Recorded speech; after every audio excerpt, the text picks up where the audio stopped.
Hi everyone, good evening. How are you all? I'm Dhwani from Geeks and I will be the host for today's session. For today, we have a very special guest with us, Mr. Sajeev. Hi Sajeev, how are you? Hi Dhwani, I'm good. How are you? I'm good too, thank you. So, without taking a lot of time, Sajeev, I would like to welcome you to introduce yourself and then we'll go about with the session. Sure. Hi everyone. My name is Sajeev Mahajan, and I will be the course mentor for this amazing full stack development course going live on Geeks4Geeks on 30th July.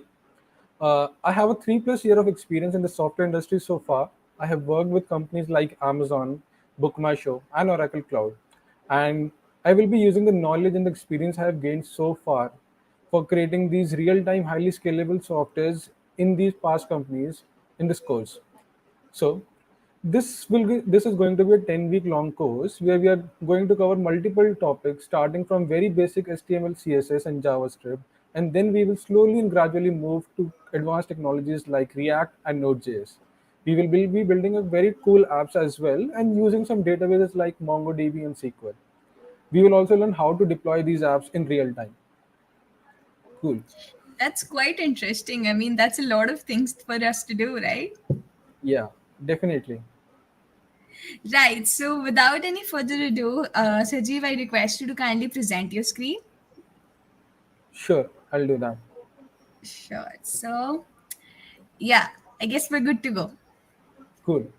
So today we are going to learn a very important and very crucial topic in JavaScript, and that is the event loops in JavaScript.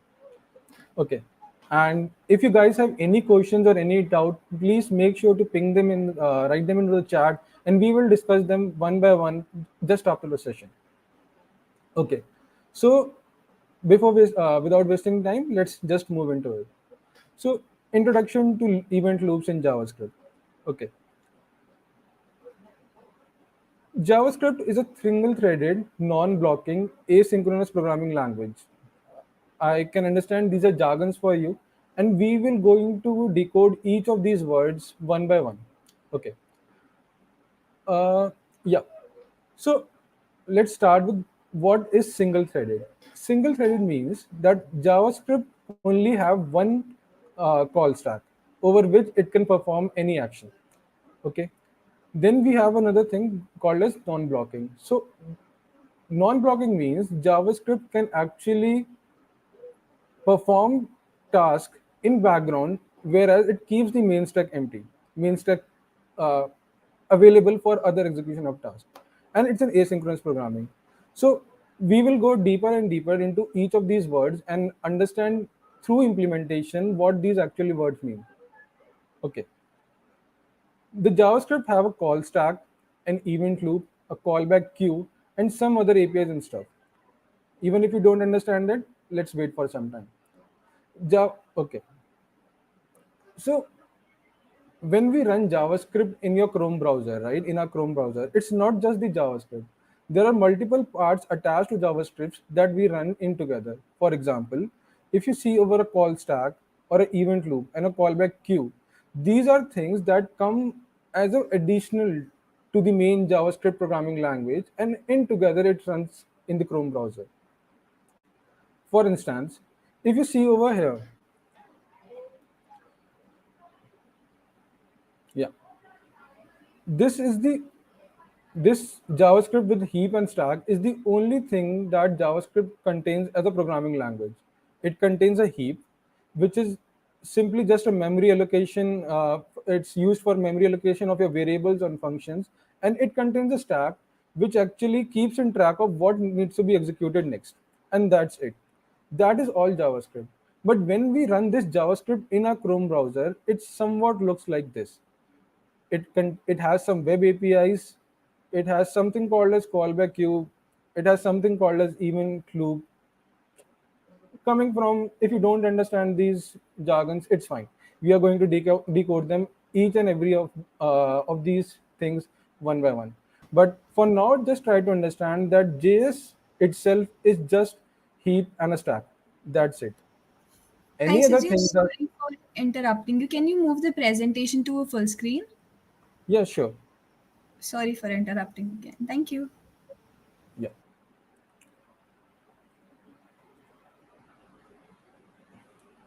Okay.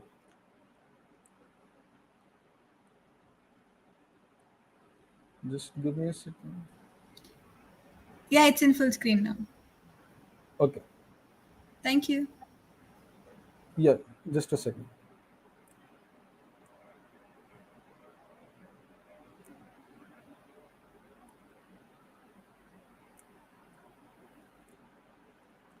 Okay. So if you guys understand, JavaScript is just all this, a heap and a stack itself. It has nothing else attached to it. But when we run this in a Chrome browser, or if you are running this, if you guys are familiar with the backend language called as Node.js, then we have a couple of more functions attached to it. One being the web API, the second being the callback queue, and the third being the event loop. And these are the functionalities that are attached to JavaScript when we run the whole as a component in a Chrome browser. Okay. So before when I started, I told you that JavaScript is a non-blocking language, right? So before we move on to what is non-blocking, let's first understand what is a blocking language. Okay. So if you guys see the code over here that I have tried to represent for you, there are three statements in this code. One is a console.log starting a task. Then we have a task statement starting downloading a file, which is nothing but stimulating some task, some heavy task, or maybe some task that takes a lot of time to execute. For example, over here we are running this for loop for a very high number, and then and then returning back, right? And then we have another console.log statement which is called finishing task. Okay, so if you try to run this code in in the JavaScript environment, right, the execution of this code would be somewhat very similar to like starting a task, then we are passing a message as starting downloading a file. So after some times, let's say it takes a couple of seconds for this loop to get completed, and then this message gets printed starting downloading a file, and then finish the task. So this whole task function is kind of stimulating a blocking behavior over here. Let's in fact see over here. So if we have this control dot statement starting, then let's define a task that does nothing but just have a loop,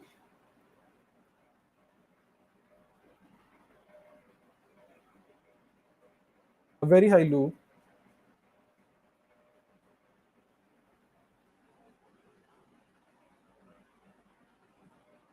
Let's take a variable over here that we print after this loop,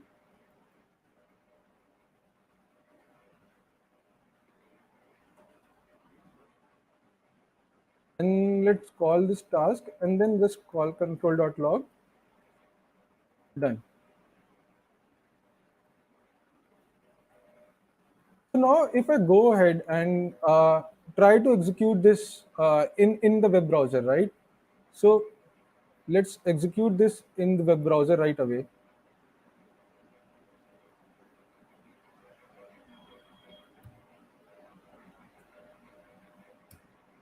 So we have a starting.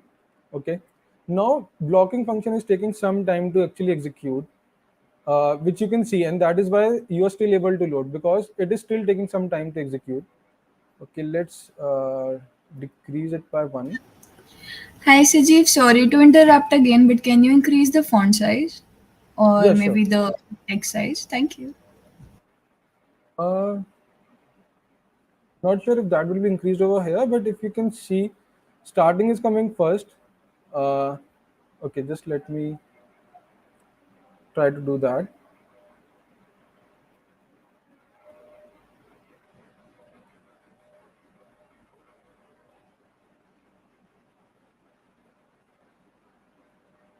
So if you guys are able to see, we are getting starting first.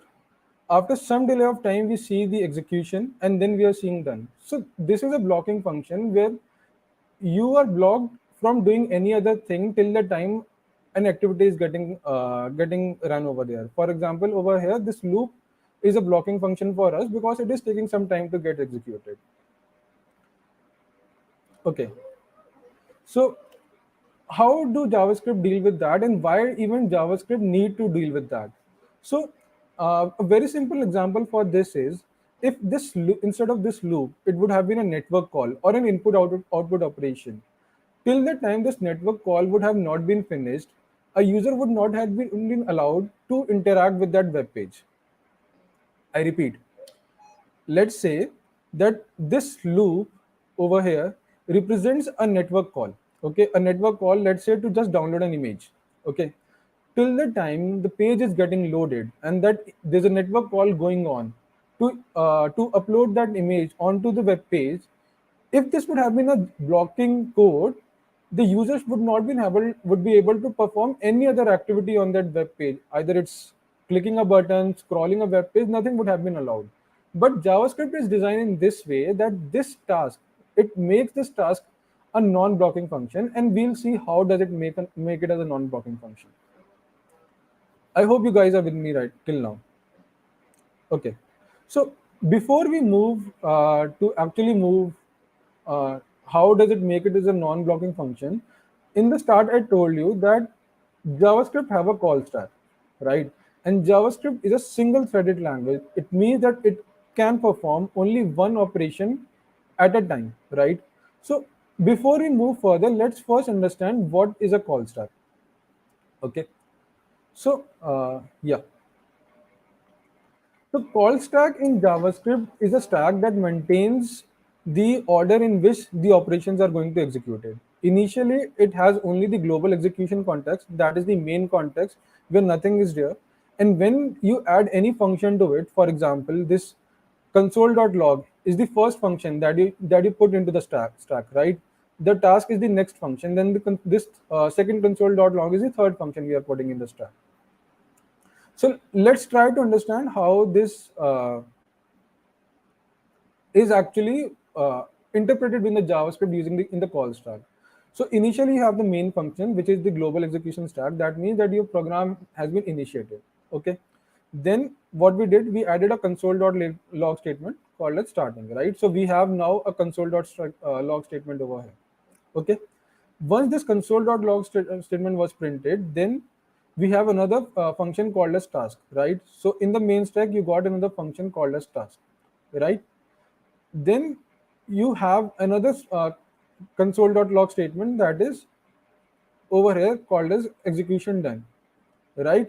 Once your task was over, then there was another console.log statement called as done that came into a stack that got completed and your main got over. So this is how the JavaScript is actually uh, keeping a track of the calls that are in the call stack. Okay. Okay.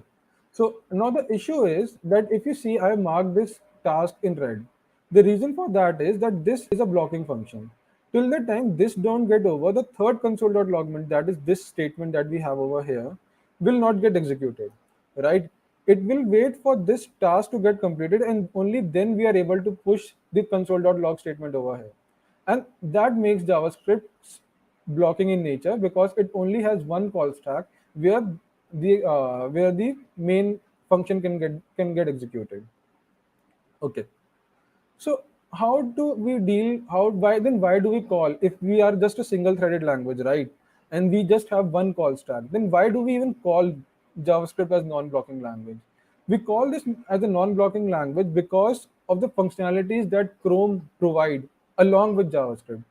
For example, you guys must have seen set timeout somewhere throughout in your life here or there, right?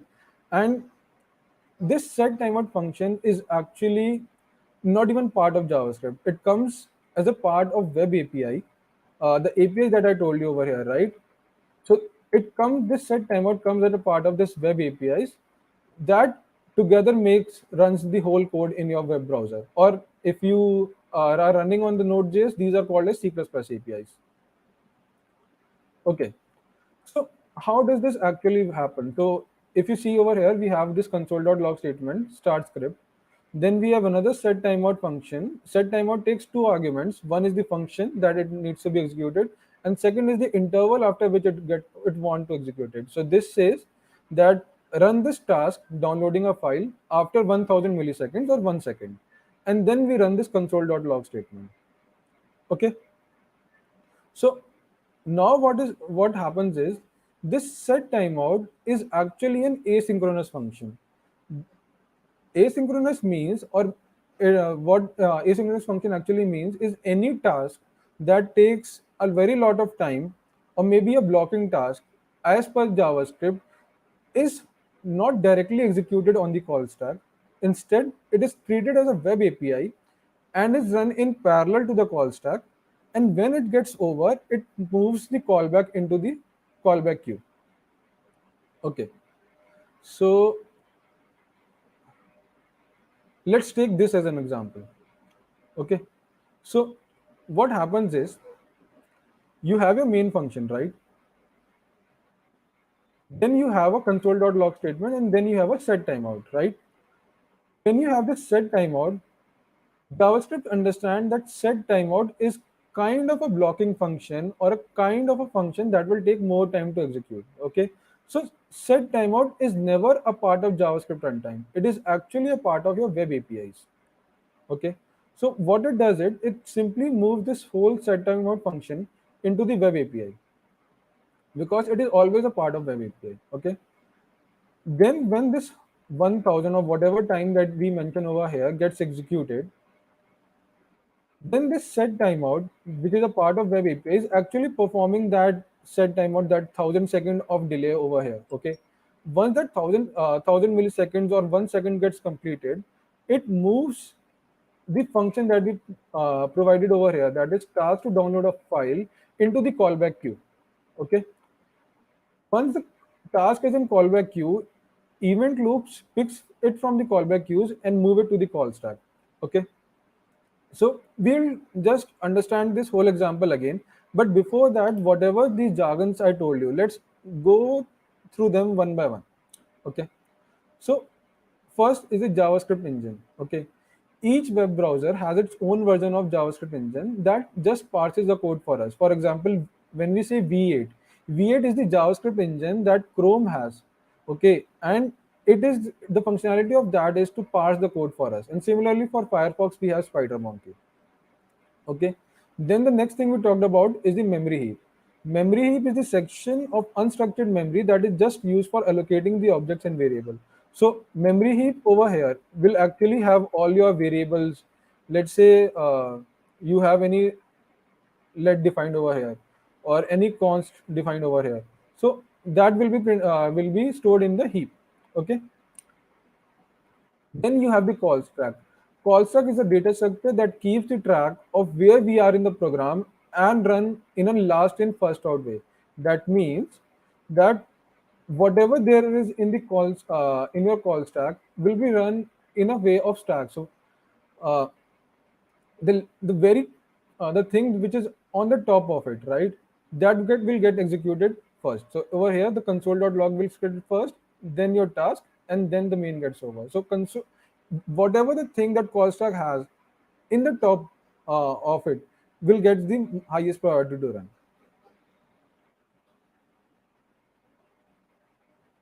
Okay. And web APIs. So web APIs are the large numbers of APIs available in the web browser that allow us to do variety of things. For example, any AJAX call that you make, any set timeout, set interval function that you use, any input and output operation that you use in your JavaScript is actually not part of JS, but is actually part of the web API package that Chrome's provide you. And if you are running it on Node, it is a part of your C++ API package. Okay. Then the next thing in the diagram we saw was the callback queue, right? So callback queues are just a queue that will store the callback functions that are sent from the web APIs in the order in which they were added. That means in the set timeout function, if you saw this whole function, right? uh, Task of downloading a file is nothing but a callback. Callbacks means a function that will going to be get executed after any another function has been already executed. So over here, set timeout says that once the set timeout 1000 milliseconds and over, this is the callback that I need to execute. Okay, So how does it execute is, sorry, set timeout is a part of web API. Once the set timeout of 1000 milliseconds is over, it moves the callback function, which to the callback queue over here. So this task got moved into the callback queue over here. Okay. Now comes the event loop. So event loop is basically very easy to understand. The job of event loop is to constantly monitor the state of two things. One is your call stack and another is your callback queue. That is, it it constantly monitors two things. One is your call stack and second is your callback queue. Okay. What it does, it checks if there is anything present in the callback queue that need to be pushed to the call stack. Okay, that is one. And second thing it's check is the call stack actually empty right now. So if the call stack is empty and if there is something in the callback queue that needs to be pushed to the call stack, it will pick it from there and move it to the call stack. That's the whole job of event loop. Okay. Okay. So yeah, cool. So now let's understand this whole set timeout code one by one over here. Again, let's recap this whole set timeout function again. Okay. So even before we move to this set timeout function, let's take a quick example as well. Just a second. Yeah. Now instead of this blocking function that we have over here, right? Let's define task in another way. So I hope you guys are familiar with this ES6 function, but even if you are not, it is just analogous to this way of writing function. But arrow functions are now pretty common used in ES6. So we generally try to use that format. Even if you see, I'll just explain you. So whatever variables you passed over here gets into these curly braces, okay, and then we have this arrow function, arrow sign, and then we have these like curly braces over here. Okay, so it is just a replica of this way of writing, traditional way of writing function. Okay, so let's now in this task function, let's add a set timeout function. Okay, set timeout functions is will just have two things. One is a function that, let's say this is console.log, the message we are going to pass over here.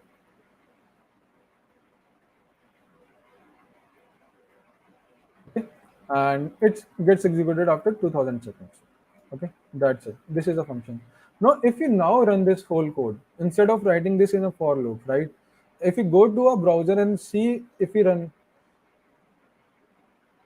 what will happen is starting cut, then done, and then execution came. So how does this actually affected is that this whole set timeout function, the moment it was encountered in the call stack, right, it directly moved from here to the web API. Okay, and the call stack became empty again. Okay, so, and since the call stack was empty, there was nothing, and this the whole set timeout function was moved to this whole API, web API thing. The call stack was empty, and that is the reason it was able to execute the third line, that is console.log done. Okay, once that done was completed, this set timeout took 2 seconds to complete. After 2 seconds, it moved the whole function, this whole callback function, this function, this one over here. It moved this whole console.log statement it was the callback that we passed to the set timeout, right? So this whole function moved to the callback queue. Okay, it keep in the callback queue, then in the event loop waited for this console.log done getting printed. Once this was completed, there was nothing on the call stack to print. It moved this whole set timeout function from this callback queue to the call stack, and then the set timeout got printed. Okay, in fact, now let's do one very simple exercise to understand this whole set timeout again. Okay, instead of 2000, what if you would have just 0 second delay over here? Okay, that means that you need to run this set timeout function immediately. Uh, Most of the people would ask that why do we even have this set timeout function with a zero delay? But let's take it as an example. And according to you, what would be the output for this? So just let's check that. Do you feel that execution would be printed even before this done getting printed? Let's find out. So if you run this now, you see starting coming first.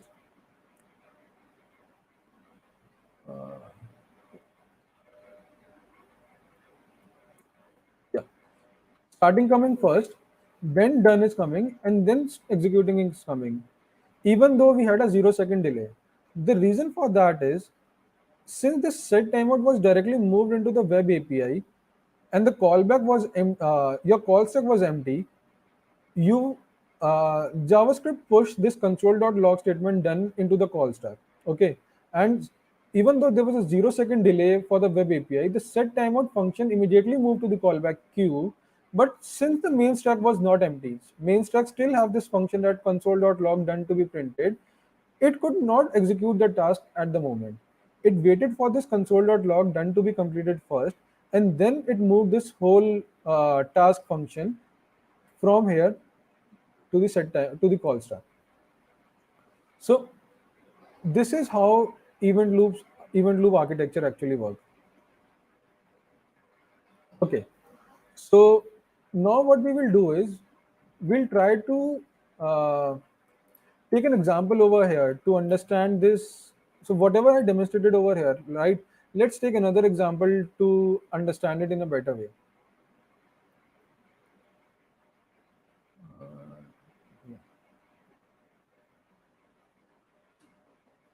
And we'll also try to understand like why this whole non-blocking nature is required for JavaScript.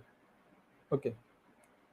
So if you see over here, I have defined three functions over here.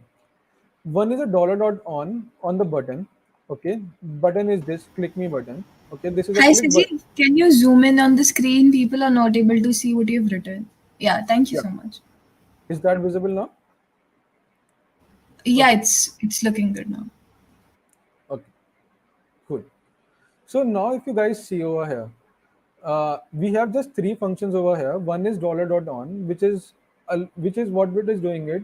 It is attaching this whole function to this button whenever we do a click action. Okay, what this function on click is, it just simply add a function of set timeout function. Okay, that gets executed after 2000 milliseconds, that is 2 seconds.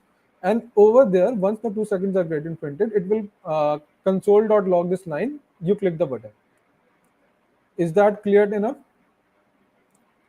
Okay, the next thing we have is console.log high.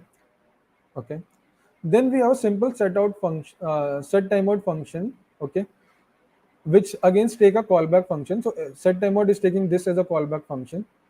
In this set timeout, this was the callback function. Okay, so this simply says that click the button and it gets executed after 5000 seconds. Okay, and then you have another console.log statement, welcome to loop. Okay, cool. So far, I think it should be pretty clear. And even if not, let's go through it again.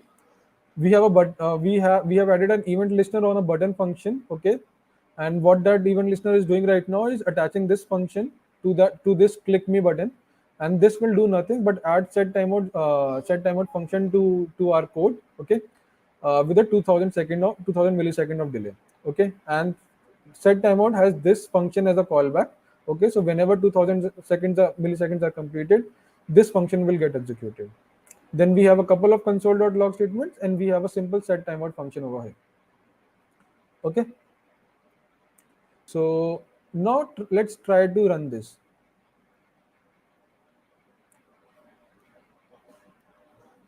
Yeah, cool. Okay, so if you see the first thing, let me rerun. The first thing that came into the call stack, right, is actually this dollar dot on function. Okay, because this was the first uh, function that that we were able to read after in the main function, right? So that was in the call dot stack.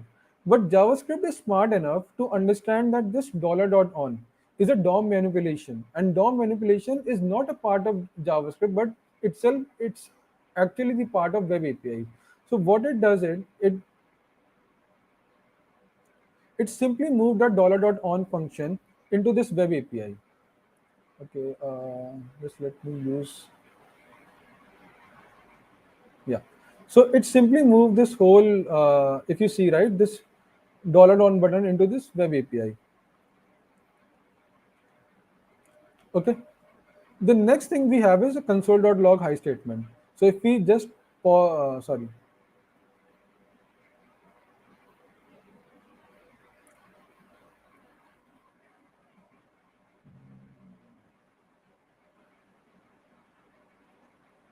maybe run this function. Yeah.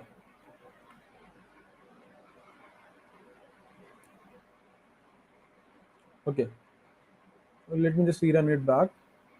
See, the next thing that happened once after we have this on the Web API is this console.log high statement that moved into the call stack, and we were able to print console.log high to the console.log. Okay. Then we have a set timeout function coming into the to the call stack, and set timeout function is again not a part of JavaScript but is a part of Web API. So again, this whole set timeout function will move from this call stack to the Web APIs. So let me resume it, and you will be able to see. See, set timeout move to the Web APIs. Now, as a part of Web API, the timeout is going to get started. Okay. So if we resume, it will wait for 2 seconds, and once this whole 2 seconds gets completed, it will move.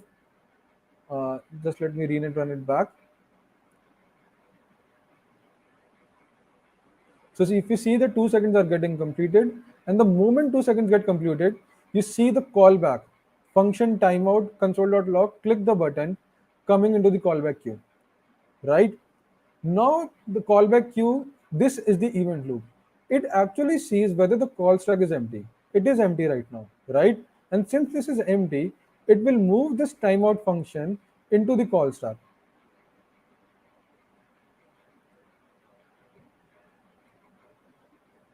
Uh, yeah, see.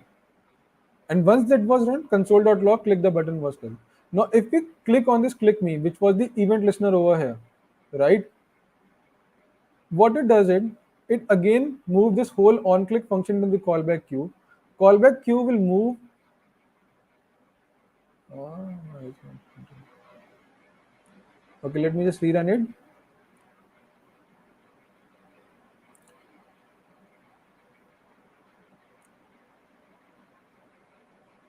Yeah. Now, if you click on this click me button, right? Click me button will have this function on click. So that on click will be treated as a callback, and it will move to this callback queue. Okay.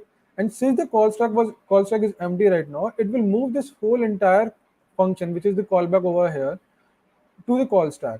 And once you this whole function on click will get executed, and in that you have a set timeout function. Set timeout will again be treated as a web API and will be moved to the web APIs, and it will get executed after 2000 seconds. Okay, let's do that till now. So if you click me over here, just a second.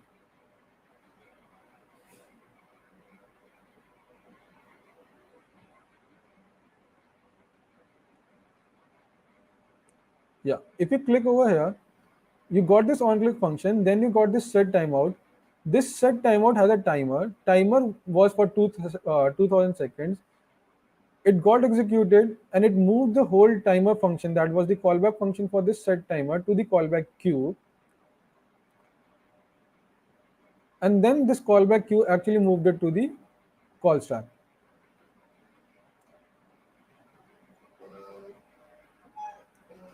Okay, so this is how the whole event loops actually work. And now actually I have an exercise for you guys. uh, I want you to predict the output of this function.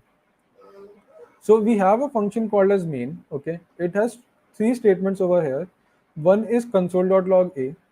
Then we have a set timeout function display console.log b with a 0 second of delay, and then we have a console.log statement c. And I want you guys to actually try to find that what would be the sequence in which these three a b c is going to get printed on the console.log. So let's try to run this as well. Let's yeah. So this is very similar to the example that we took over here, right? So we have a over here, then we have a b over here, and then we have a c over here, right? And with a timeout of 0 over here. So what happens actually is this set timeout has a callback, and this callbacks actually moves to the this set timeout is actually a web API, and once this whole if this web API get executed, it moves this callback into the callback queue, and callback queue waits for the call set to get to be empty, and hence B over here, which is part of this callback queue, waits for this console.log statement C to get printed, and then it gets printed after that. The sequence in which these statements gets printed is A, then C, because till C call stack is not empty, and then event loop is able to move the callback to the main stack, and then that B gets printed. So this becomes the actual order in which these get printed. So let's check that as well. So if you see A, C, and then B gets B getting printed over here. So you guys can play with this tool as well to understand. So if you uh, enter this click function multiple times, right, you see that this callback is waiting for each on click function and a set timeout function, and that timer gets executed to it. Also, you guys notice that it only pushes the on call function when it finds that there is nothing in the call stack. Before that, it waits. So over here also, if you see, the on clicks function are getting put into this call stack only after there is nothing on the call stack. It is empty.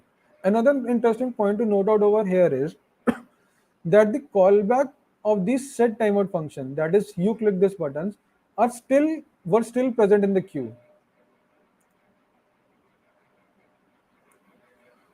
So once this on click web API gets executed and this set timeout gets completed, the callback to the set timeout, that is these timeout and these timer functions, are still waiting for the call stack to get executed. And once they find these the call stack empty, then it will actually be executing all these timer function to them. So Sajeev, sorry to interrupt again. Can you increase the font size again? yeah, sure. A little bit more. Yeah, it's So okay now. if you Thank you. see now, these timers function are getting moved to the call stack, correct? And if you go and see the console over here, you will be able to see loop 5. You click the button, so that is actually clicking these buttons multiple number of times. So this is how the whole architecture of JavaScript runs. As I told you, it has a call stack, it has a web API, it has a callback, and it has an event loop. I hope this gave you guys some sense of how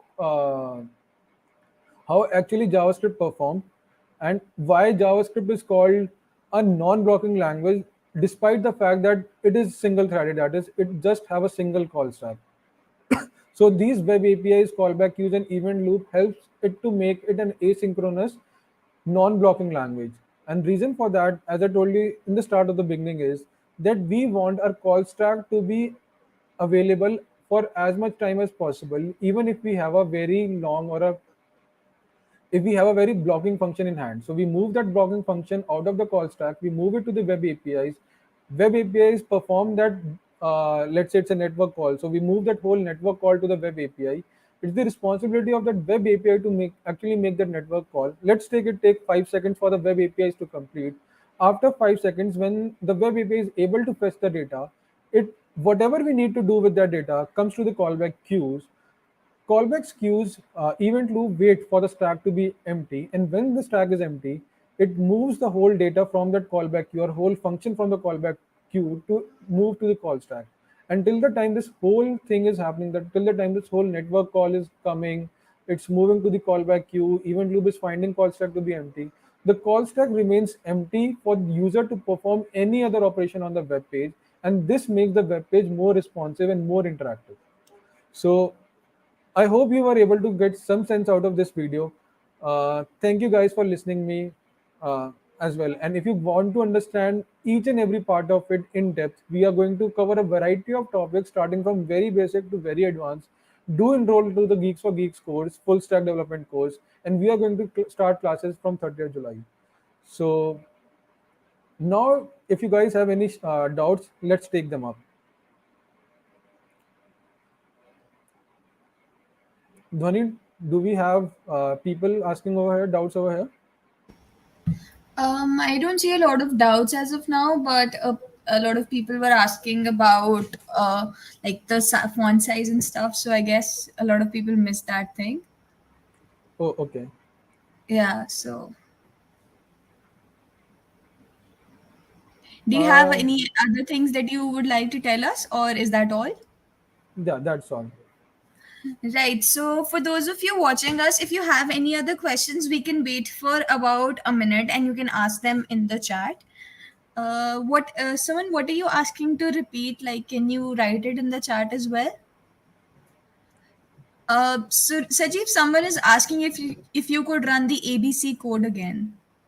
Yeah, sure. Why not? Okay. So let's keep the font size as big as possible. I can understand you guys were not able to understand. Okay. So this was our ABC code, right? We have B getting print. So we passed B into a task function, which is nothing but a set timeout, which executes a set timeout after 0 seconds, right? So if we now run this code and try to understand how this is going to get printed. So let's take an example over here.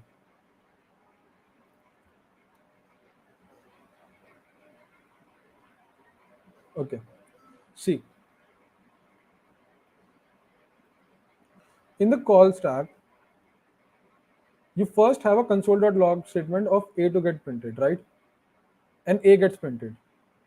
Then, if you see this B print statement is actually will get printed once the set timeout gets computed. Okay, so callbacks take the set timeout and moves it, uh, yeah, and moves it to the web APIs. Uh, just a second.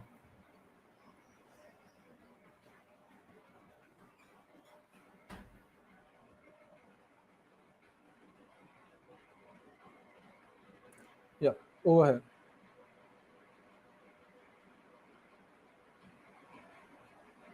So it takes the set timeout function and move it to the web API, right? And in the once that set timeout gets completed, this function, which is a callback function, gets moved to the callback queue. Okay, so it gets moved over here in the callback queue. But since your main stack, your call stack, was still occupied with this console.log statement C, it was not able to move this console.log statement to the call stack, and thus C got printed first. Once C got printed, our main stack got empty, and since our main stack has nothing to do now, the event loop picked the function from the callback queue, which is this one, console.log statement, and moved it to the call stack, and then the B got printed. So if you see the output of this function, right, you see A getting printed first, C getting printed first, B was in the callback queue, and once C got it printed, it saw that main stack is empty, and then it was able to print the B. So this becomes the order of how we are going to get this printed in JS.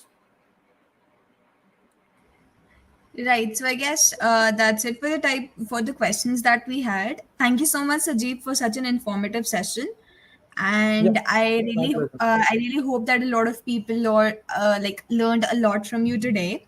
For those of you watching this session, just a reminder: the course will be live soon, as Sajeev already shared the details, and you can like register for this course and I'm sure there are a lot of offers going on, and I'm also sure that Sajeev would love to, like personally answer your questions once you enroll in the course, and you can also connect with them on LinkedIn for the same. So thank you so much, Sajeev, and thank you so much everyone for watching this session. I guess that's it. Thank you. Thanks, Dhoni. Hope you guys have a great day. Bye bye. Bye bye.